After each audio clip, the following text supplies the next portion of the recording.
तो हेलो साथियों, नमस्कार। स्वागत है आपका अपने चैनल सक्सेस जंक्शन एक कदम सफलता की ओर में।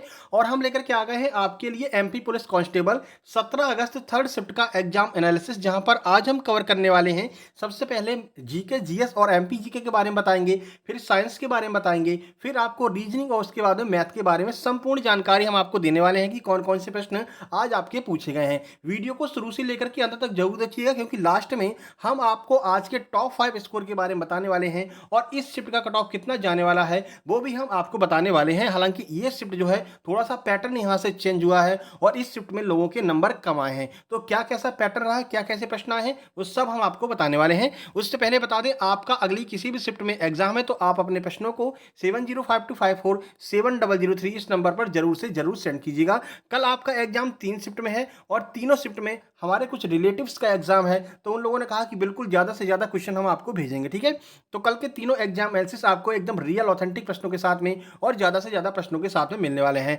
फिलहाल आज का जो एग्जाम एनालिसिस है, तो आज के एग्जाम एनालिसिस के लिए जो प्रश्न भेजे हैं सौरभ अहिरवार जी ने भेजे हैं और इनके 76 नंबर आए हैं और आज के ये टॉप स्कोरर भी रहे हैं। तो चलिए शुरुआत करते हैं। उससे पहले वीडियो को लाइक कर दीजिए और चैनल को सब्सक्राइब करके नोटिफिकेशन बेल जरूर दबा लीजिए, क्योंकि लगातार 12 सितंबर तक हम हर एक शिफ्ट का एग्जाम एनालिसिस करवाने वाले हैं। तो चलिए शुरुआत करते हैं। आज देखते हैं सबसे पहला प्रश्न क्या पूछा गया है आपका जीके जीएस और साइंस में। तो पहला प्रश्न है, सिंधु नदी का उद्गम कहां से होता है। ठीक है, आज के दो प्रश्न आपके नदी से आए हैं और दोनों के दोनों प्रश्न हमारी नदी वाली वीडियो में से ही आए हैं। ठीक है, तो नदी एवं झील की वीडियो परसों हमने अपलोड की थी, उसको जरूर देख करके जाना। आज के दोनों प्रश्न वहीं से फंसे हैं। तो तिब्बत के मानसरोवर झील से सिंधु नदी का उद्गम होता है और यह भारत में कम बहती है, ज्यादातर ये पाकिस्तान में ही बहती है। ठीक है, तो चलिए देख लेते हैं।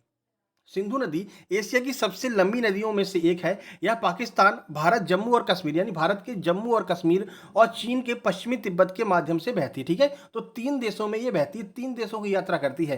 तिब्बत में बहती है, फिर भारत में आती है और उसके बाद में लास्ट में पाकिस्तान में जाकर के गिर जाती है अरब सागर में। ठीक है, सिंधु नदी का जो उद्गम स्थल है वो तिब्बत के मानसरोवर के निकट सिनका बाब नामक स्थान से जो है इसका उद्घाटन मतलब इसका उद्गम जो है वो माना जाता है। यहां से यह नदी तिब्बत, उसके बाद में कश्मीर के बीच बहती है। नंगा पर्वत के उत्तरी भाग से घूम करके यह नदी दक्षिण पश्चिमी पाकिस्तान के बीच से गुजरती है और फिर अंत में जाकर के अरब सागर में गिर जाती है। ठीक है, तो कहां से निकलती है, कहां पर गिरती है, सारी जानकारी आपको होनी चाहिए, क्योंकि अब नदियों से काफी डीपली प्रश्न पूछा जा रहा है। तो अरब सागर में गिरती है, मानसरोवर से निकलती है। ठीक है, आगे बढ़ते हैं। विश्व का सबसे बड़ा महासागर कौन सा है। थोड़ा सा घुमा करके यह प्रश्न पूछा था कि ऐसा कौन सा महासागर है जिसकी आकृति गोल है और वो विश्व का सबसे बड़ा महासागर है, तो वो आपका प्रशांत महासागर ही आपका आंसर हो जाएगा। ठीक है, तो प्रशांत महासागर विश्व का सबसे बड़ा महासागर है। चलिए कुछ जानकारी देख लेते हैं। तो प्रशांत महासागर अमेरिका और एशिया को पृथक करता है। ये प्रश्न पूछा गया एसएससी में कि अमेरिका और एशिया को पृथक करने वाला कौन सा महासागर है, तो प्रशांत महासागर है। यह विश्व का सबसे बड़ा तथा सबसे गहरा महासागर भी यही है। ठीक है, एक प्रश्न और पूछा जाएगा कि विश्व की सबसे गहरी जो गर्त है जिसे ट्रेंच कहते हैं, कहां पर पाई जाती है, तो प्रशांत महासागर के अंदर ही मैरियाना ट्रेंच पाई जाती है, जो विश्व की सबसे गहरी गर्त है। इसकी जो गहराई है वो 8 किलोमीटर तक जो है ये गहरी है। इसे मैरियाना ट्रेंच के नाम से जाना जाता है। ठीक है भाई, वीडियो पसंद आ रहा तो लाइक जरूर करना और शेयर कर देना अपने दोस्तों के पास में। अगला प्रश्न है, अजात शत्रु किसे मारकर के राजा बना था। आइए देख लेते हैं। सही आंसर है बिंबिसार। अजातशत्रु ने बिंबिसार की हत्या की थी और स्वयं राजा बन गया था। देखिए, अजातशत्रु की बात करते हैं तो ये लगभग 493 ईसा पूर्व में गद्दी पर बैठा था। मगध का एक प्रतापी सम्राट और बिंबिसार का पुत्र था, जिसने पिता को मार करके राज्य प्राप्त किया था। ठीक है, यह हर्यक वंश का शासक था और हर्यक वंश को पितृहंता वंश भी कहते हैं। ये सीधा सीधा प्रश्न एसएससी में पूछा गया है कि किस वंश को पितृहंता वंश कहते हैं, तो हर्यक वंश को पितृहंता वंश कहते हैं, क्योंकि यहाँ पर जो भी राजा हुए ना वो अपने पिता को मार करके ही राजा बने थे। ठीक है, चलिए अगला प्रश्न है, अकबर ने हेमू को पानीपत के किस युद्ध में पराजित किया था। सही आंसर है 5 नवंबर 1556 को जो दूसरा युद्ध हुआ था पानीपत का, उसमें जो है अकबर ने हेमू को पराजित किया था। प्रश्न ऐसे आया था, इनमें से किस युद्ध में अकबर ने हेमू को पराजित किया था। पानीपत का प्रथम युद्ध, पानीपत का द्वितीय युद्ध, पानीपत का तृतीय युद्ध। ठीक है, तो हमने आपको पहले ही बताया युद्धों से 2 से 3 प्रश्न ज़रूर पूछे जा रहे हैं। कल सुबह तो हम आपकी रीज़निंग की वीडियो लेकर के आने वाले हैं क्योंकि दर्पण के प्रश्न बहुत आ रहे हैं। तो दर्पण और जो आपका अल्फ़ाबेटिकल लेटर होता है, इसकी वीडियो कल सुबह लेकर के आने वाले हैं। कोशिश करेंगे कि बहुत जल्द ही आपके लिए हम युद्ध और राजवंश की वीडियो लेकर के आएँगे, ठीक है? चलिए, फिलहाल इस प्रश्न के बारे में डिटेल में आपको जानकारी दे देते हैं। देखिए, तो पानीपत का जो दूसरा युद्ध है 5 नवंबर 1556 को उत्तर भारत के हिंदू शासक सम्राट हेमचंद्र विक्रमादित्य यानी जिसका लोकप्रिय नाम हेमू था, हेमू, ठीक है? और अकबर की सेना के बीच में पानीपत के मैदान में लड़ा गया था, ठीक है? अकबर के सेनापति खान जमान और बैरम खां के लिए यह एक निर्णायक जीत थी। इस युद्ध के बाद अकबर ने अफगान शक्ति को कुचल दिया और अपने सिंहासन को सुरक्षित कर लिया। यहाँ पर क्या था कि हेमू जो है वो लगभग जीत ही चुका था, लेकिन अकबर की तरफ से एक तीर जो है हेमू कलानी के सीधे आंख में जाकर के लग गया और वो घोड़े से गिर गया। इसी के साथ में हेमू कलानी की पूरी सेना भाग गई और बाद में बैरम खान ने हेमू की हत्या कर दी थी और जो है अकबर का सिंहासन इन्होंने सुरक्षित कर दिया था, ठीक है? चलिए आगे बढ़ते हैं। अलकनंदा और भागीरथी का संगम कहाँ पर होता है? ये प्रश्न दूसरा नंबर का है जो नदियों से पूछा गया है और ये भी प्रश्न हमारी नदी वाली वीडियो में सीधा-सीधा हमने कराया था। हम स्क्रीनशॉट आपको दिखा सकते हैं कि ये प्रश्न हमने कराया है आपका कि अलकनंदा और भागीरथी का संगम कहाँ पर होता है? तो देवप्रयाग नामक स्थान पर अलकनंदा और भागीरथी का संगम होता है, ठीक है? और गंगा नदी के बारे में पूरी डिटेल में जानकारी दी है, कहाँ पर देवप्रयाग है, ठीक है? और कहाँ पर बद्रीनाथ है, कहाँ पर इनका संगम होता है, कहाँ पर ये जो है इलाहाबाद में प्रयागराज जो संगम है, इनके सब के बारे में डिटेल जानकारी हमने अपनी नदी वाली वीडियो में दी है। उसको जरूर देख करके जाना भाई, वहां से प्रश्न आपके बिल्कुल फंसेंगे। आज के दोनों प्रश्न उसी वीडियो से आए हुए हैं। देवप्रयाग की बात कर लेते हैं तो देवप्रयाग भारत के उत्तराखंड राज्य के टिहरी गढ़वाल जिले में स्थित एक नगर है।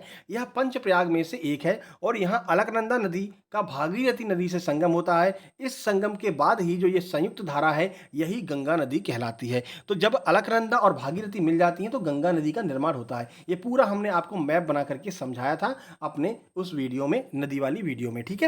चलिए आगे बढ़ लेते हैं भाई। देखिए, महात्मा गांधी के राजनीतिक गुरु कौन थे?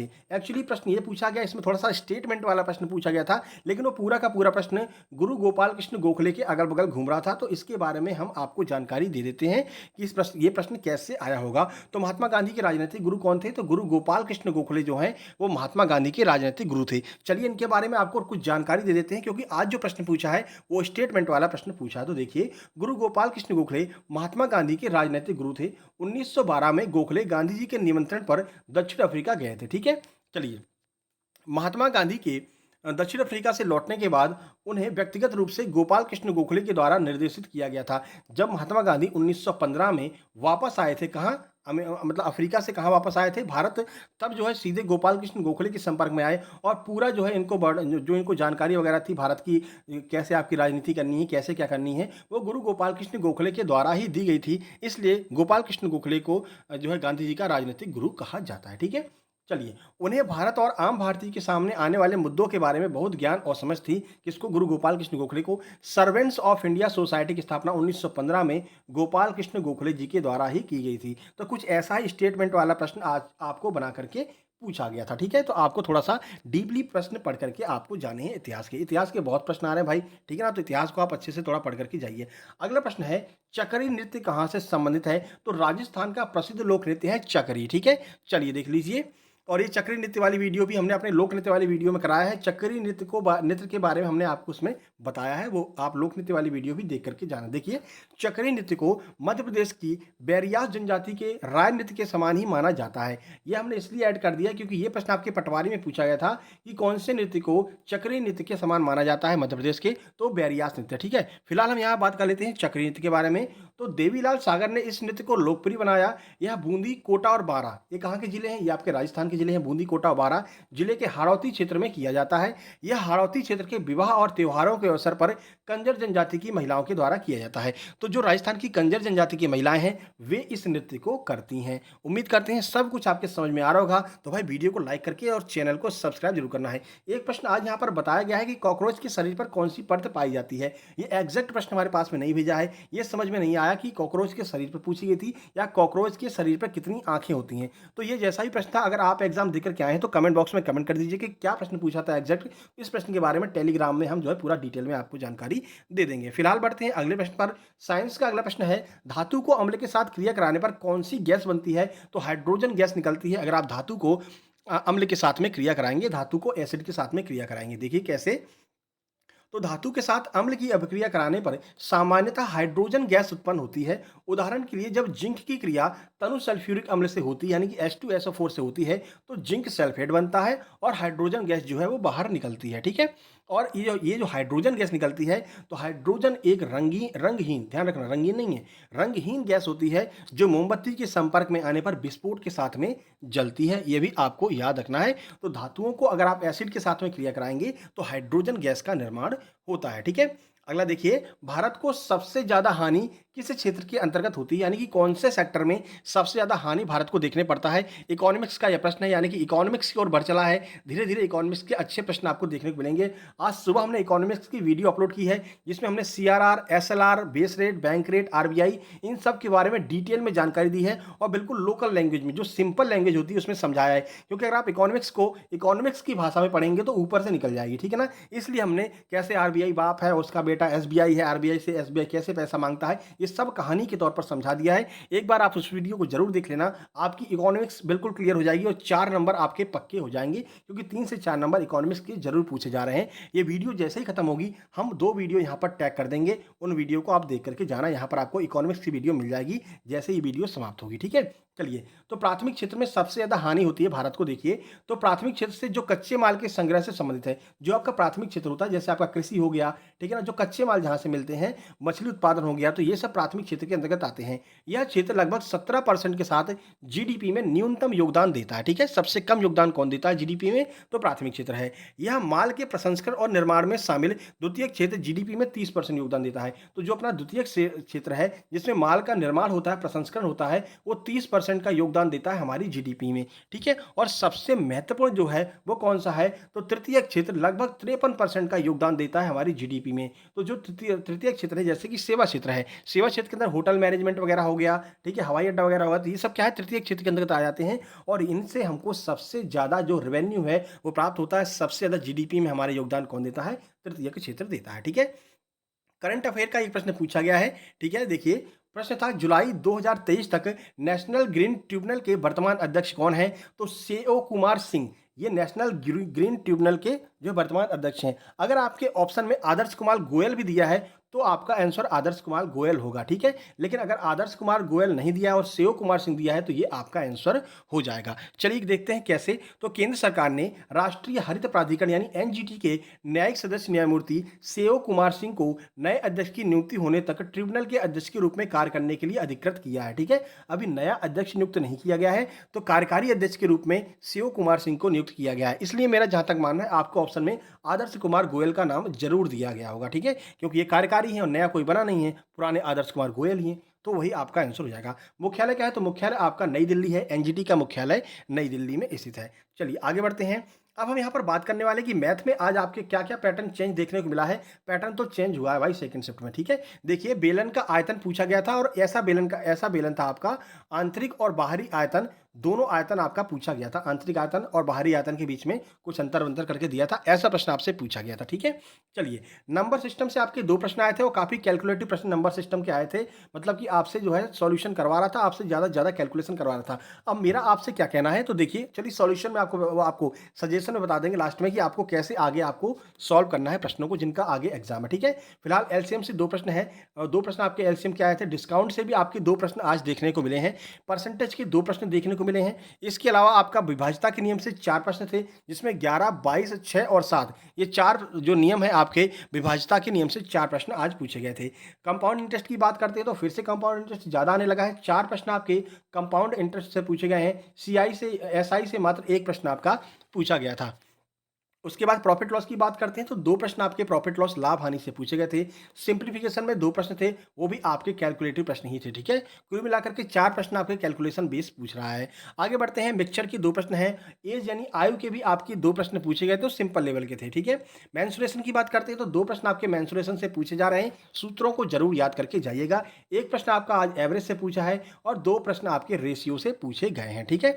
आगे बढ़ लेते हैं, बात करते हैं रीजनिंग में। तो देखिए भाई, एक टॉपिक यहाँ पर रीजनिंग में बढ़ गया है, कोडिंग डिकोडिंग के 6 प्रश्न लगभग आज कोडिंग डिकोडिंग के पूछे गए हैं, और वो भी कैसे, जो आपकी अल्फाबेटिकल कोडिंग डिकोडिंग होती है ना, मतलब एबीसीडी के नंबर आपको याद होने चाहिए, अच्छे से याद करके जाना। एबीसीडी के नंबर आपको याद होने चाहिए। अगर आपको एबीसीडी के नंबर याद है तो ये 6 नंबर आपके बिल्कुल पक्के रखे हुए हैं, क्योंकि बहुत सिंपल लेवल का प्रश्न पूछा जा रहा है, लेकिन एबीसीडी की आपको नंबर याद होने चाहिए, ठीक है।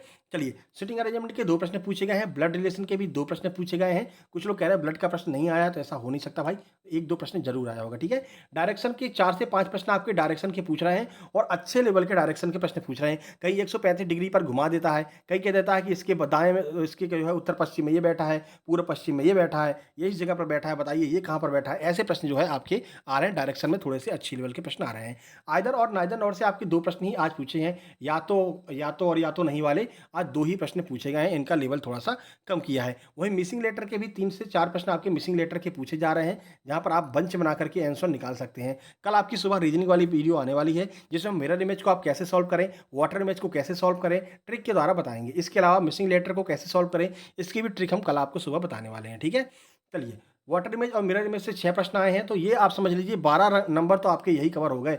अगर आपको एबीसीडी की पूरी नंबरिंग आती है और वाटर इमेज और मिरर इमेज आता है, तो समझ लीजिए 12 नंबर आपके पक्के रखे हुए हैं, ठीक है। कोडिंग डिकोडिंग बता दिए, 6 प्रश्न आए हैं, ये सुबह वाली थी।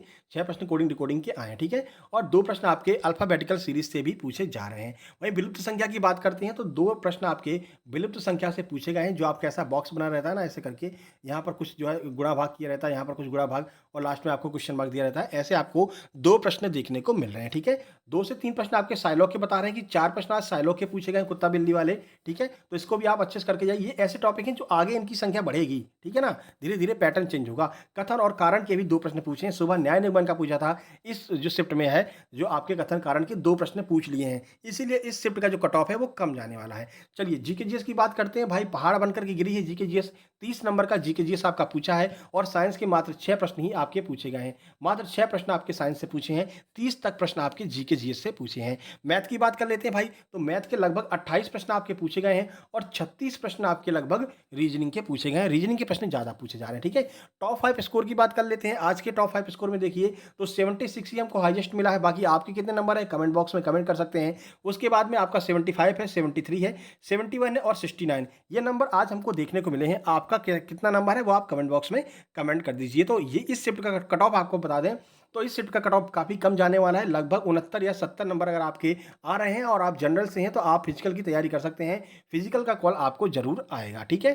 चलिए, सजेशन की बात करते हैं भाई, प्रीवियस ईयर पर ज़्यादा ध्यान दे दीजिए। लूसेंट की विविध अच्छे से पढ़ करके जाइए।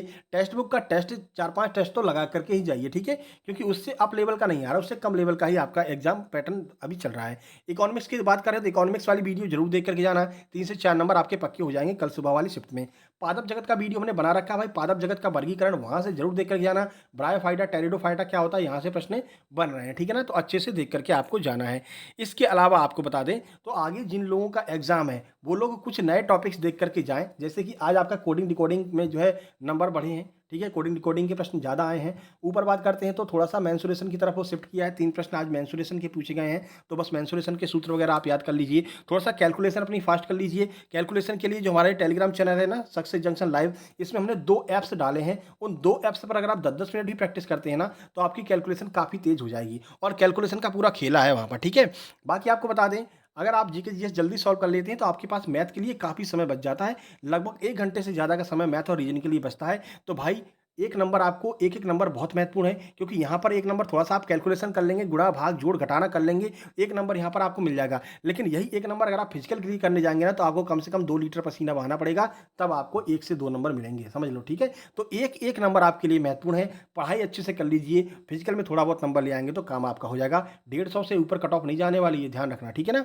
चलिए, अब हम यहाँ पर बात करते हैं कि सर पीडीएफ कहाँ पर मिलेगी, तो हमारा टेलीग्राम चैनल है ऑफिशियल सक्सेस जंक्शन, यहाँ पर आपको इसकी पीडीएफ मिल जाएगी। इसके अलावा हमारा स्टडी मटेरियल है, free of cost study material का चैनल है सक्सेस जंक्शन लाइव, यहाँ पर आपको बहुत सारी किताबें फ्री ऑफ कॉस्ट मिल जाती हैं, जैसे ये राकेश यादव सर के क्लास नोट्स, नीतू मैम की इंग्लिश की बुक और जीके जीएस की बहुत सारी किताबें यहाँ पर फ्री ऑफ कॉस्ट मिल जाएंगी। इसके अलावा प्रीवियस ईयर के जो आपके प्रश्न हैं, जैसे कि आपका पटवारी का, आबकारी का, वर्णचक का, ये तीनों प्रश्न जो है एग्जाम के एक साथ में आपको यहीं पर मिल जाएंगे सक्सेस जंक्शन लाइव में। डॉक्यूमेंट सेक्शन में जाकर के चेक करना, तीनों आपको शिफ्ट के मतलब तीनों एग्जाम के प्रश्न मिल जाएंगे। वहाँ से साइंस आपको जरूर पढ़कर जानी है, क्योंकि साइंस के प्रश्न यहाँ से डायरेक्ट रिपीट हो रहे हैं। ठीक है, पटवारी के, आबकारी के और वनरक्षक के डायरेक्ट रिपीट हो रहे हैं। तो यहाँ पर आपको उसकी पीडीएफ मिल जाएगी, डाउनलोड करके आराम से अपनी पढ़ाई कीजिए फ्री ऑफ कॉस्ट, कोई दिक्कत नहीं है। ठीक है, अब चलिए भाई, आपके लिए हमने इतना कर दिया, तो ये आपका फर्ज बनता है कि वीडियो को लाइक करेंगे, शेयर करेंगे अपने दोस्तों के पास में, और चैनल पर पहली बार आए तो सब्सक्राइब करके नोटिफिकेशन बेल जरूर दबा लेंगे, क्योंकि लगातार 12 सितंबर तक हम आपका लगातार एग्जाम एनालिसिस